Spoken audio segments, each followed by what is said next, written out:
राधे राधे। राधे ज्ञान सागर में आप सभी का स्वागत है। आइए आज मैं आप लोगों को एक महत्वपूर्ण विषय जो कि निंदा के ऊपर एक बहुत ही सुंदर कथा आप लोगों को सुनाने जा रहा हूँ, क्योंकि आजकल हमारे समाज में एक दूसरे की निंदा करने का प्रचलन बहुत अत्यधिक बढ़ गया है, जो कि निंदा करना न किसी के लिए अच्छा होता है, न ही सुनने वालों के लिए उसका अच्छा फल मिलता है। निंदा एक अपराध की श्रेणी में आता है। हालांकि हमारे धर्म ग्रंथों में निंदा के लिए बहुत सारे अपराध और बहुत सारे अन्य योनियों की उन्होंने वर्णन भी किया है। तो निंदा किसी भी प्रकार से ठीक नहीं है, या फिर किसी के प्रति द्वेष भाव रखना ये हमारे जीवन के लिए बिल्कुल भी अच्छा नहीं है। हमेशा सकारात्मक होकर के प्रसन्न हृदय के साथ संसार के कार्यों को निपटारा करना चाहिए और एक मानवोचित व्यवहार संसार में रह करके सभी व्यक्तियों को करना चाहिए। परापूर्व काल में एक राजा राज्य करते थे। अपने राज्य में राजा इतने धर्मात्मी और इतने परोपकारी और इतने ज्यादा प्रजापालक थे कि वह कभी भी शास्त्र के विपरीत नहीं गए, और उनका ये एक नियम था कि वह प्रत्येक वर्ष अपने राज्य में कई सारे ब्राह्मणों को आमंत्रित करके उनको ब्राह्मण भोजन कराते थे और उनकी सेवा करके दक्षिणा देकर के उनको प्रतिवर्ष विदा किया करते थे। तो यह सिलसिला उन राजा के समय में कई वर्ष तक चलता रहा। तो पिछले वर्ष की भांति इस वर्ष भी उन राजा के राज्य में ब्राह्मण भोज का आयोजन हुआ। राजा ने बड़े सम्मान के साथ 15-16 ब्राह्मणों को अपने राज्य में निमंत्रण दिया और नियत समय पर ब्राह्मण जो है राजा के यहाँ भोजन के लिए आए, और राजा ने भी भोजन की पूरी व्यवस्था, जहाँ पर भोजन बन रहा हो या फिर जो बनाने वाले हैं या फिर बाहर से कोई लाने वाला है, तो हर एक चीज का अपने द्वारा अच्छे से निरीक्षण करके कि कहीं किसी भी प्रकार की कोई गलती या फिर कोई चूक न रह जाए और ब्राह्मणों को प्रसन्न करके भेजा जा सके, इस उद्देश्य से राजा खुद जो है उस ब्राह्मण भोजन जहाँ पर बन रहा था या फिर पूरी व्यवस्था का सुपरिवेक्षण वो कर रहे थे। तो जब नियत समय आया, ब्राह्मण आए, उनकी पूजा पाठ हुई, उनके पैर धुलाए गए और उनको एक लाइन में, एक कतार में बाहर भोजन के लिए बिठाया गया। क्योंकि आजकल समय बदली हो गया, आजकल अच्छे घरों में और सुविधा संपन्न युक्त डाइनिंग टेबल, चेयर लगा करके बैठ के खाने की व्यवस्था आज हुई। नहीं तो आज भी हम लोग देखते हैं किसी यज्ञ यज्ञादि में, व्रत बंधन, उपनयन, विवाह इत्यादि में भी सामूहिक रूप से गांव घर में बाहर ही बैठ करके केले के पत्तों में या फिर अन्य किसी पत्तल या दोनों में खाने की व्यवस्था आज भी है। तो सभी ब्राह्मणों को एक लाइन में बैठा करके केले के पत्तों में भोजन परोसा गया।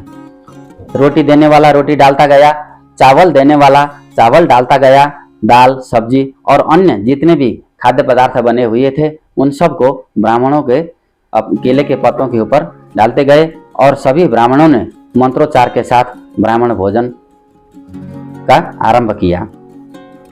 ठीक उसी समय पर जब ब्राह्मण भोजन कर रहे थे तो आकाश मार्ग में एक घटना घटी।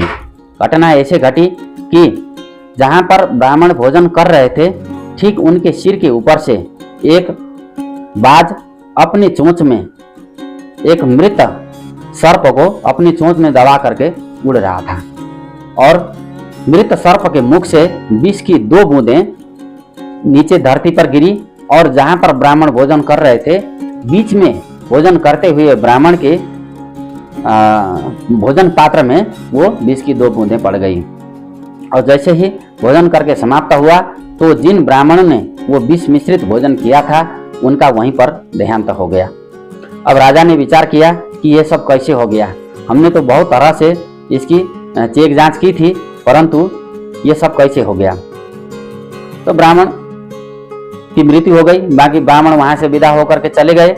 अब यह घटना, अब क्योंकि एक ब्रह्म हत्या वहां पर हुआ है, तो इसका पाप या फिर इसका प्रतिफल कैसे तय हो, यह जो है यमराज के दरबार में यह घटना पेश हुआ। और वहां पर जाकर के जब घटना का विस्तार से वर्णन चित्रगुप्त ने किया तो यमराज जी भी असमंजस में पड़ गए कि अब इस ब्राह्मण के मृत्यु का पाप या फिर भार किसके ऊपर डाला जाए, क्योंकि बाज अपना आहार लेके जा रहा था, उसको ज्ञान नहीं है वो अपना आहार लेके जा रहा है, क्योंकि सर्प उसका आहार है।